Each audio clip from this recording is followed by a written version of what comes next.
একজন মানুষ ইতিকাফে বসে মোবাইল চালানো, মসজিদের ভিতরে দ্বীন ইসলামের ক্লাস ও মসজিদের ভিতরে ইফতার পার্টিতে অংশগ্রহণ করতে পারবে কিনা, এবং কেউ কোনো কিছু জানতে চাইলে ইতিকাফরত ব্যক্তি উত্তর দিতে পারবে কিনা। উত্তর হলো যে ইতিকাফরত অবস্থায় একান্ত প্রয়োজনীয় কথা বলতে পারবে, কেউ কিছু জানতে চাইলেও সেটার উত্তর দিতে পারবে। কিন্তু মসজিদের মধ্যে মোবাইল টিপাটিপি, যেটা অহেতুক মোবাইল টিপাটিপি করা, সোশ্যাল মিডিয়া ব্রাউজ করে বেড়ানো, আপনার স্ক্রল করে বেড়ানো, এটা অবশ্যই ইতিকাফের যে উদ্দেশ্য সেটাকে ব্যাহত করে, ইতিকাফের যে প্রাণ সেটাকে নষ্ট করে। সেটা করা যাবে না বা সেটা করা উচিত না।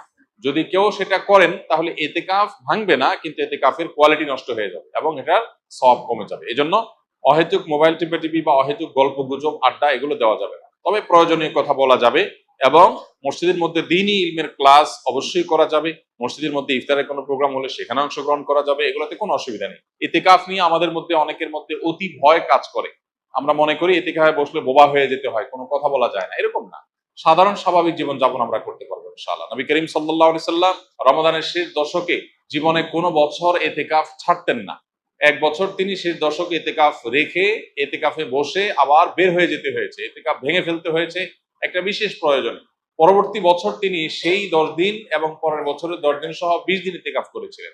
এর মানে হলো দ্বিতীয় হিজরিতে রমজানের রোজা ফরজ হওয়ার পর থেকে নিয়ে তার ওয়াফাত পর্যন্ত, দশম হিজরি পর্যন্ত, এই 8 বছর কোনো বছর তিনি ইতিকাফ ছাড়েননি। অথচ আমরা বেশিরভাগ মানুষের জীবনে এক বছরেও ইতিকাফ করা হয়নি। এটা দুর্ভাগ্যজনক বিষয়। যেটা নবীজি জীবনে কখনো ছাড়েননি, কোনো বছর ছাড়েননি, সেটা আমি জীবনে কোনো বছর করিনি। পরম শত্রুর সাথেও তো এরকম বৈপরীত্য হয় না, যেটা আমরা আমাদের নবীজি সাল্লাল্লাহু আলাইহি সাল্লামের সাথে আজ আমাদের কার্যত সেই বৈপরীত্য আমরা করে রেখে দিয়েছি।